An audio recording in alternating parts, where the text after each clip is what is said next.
مساء الفل. انا نفسي اقابل حد بشعر ابيض وبحكمه عشان اساله بقى نصايح في الحياه. دي مرات حضرتك؟ بقالكوا قد ايه ما شاء الله متجوزين؟ تقريبا 50 سنة. 50 سنه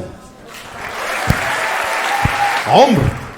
طيب في كم واحد متجوز هنا النهارده؟ لا انت رافعه ايدك كده اللي هو انت قرفانه انت انا نص متجوزه. سايباه معفن قاعد في البيت بشراباته وريحته المقرفه يوم الجمعه نكد الجمعه. ايه النصيحه اللي حضرتك تنصحها لها او اي حد شبهها عشان تعيش حياه زوجيه مستقره وسعيده؟ تكون اعصابك هاديه.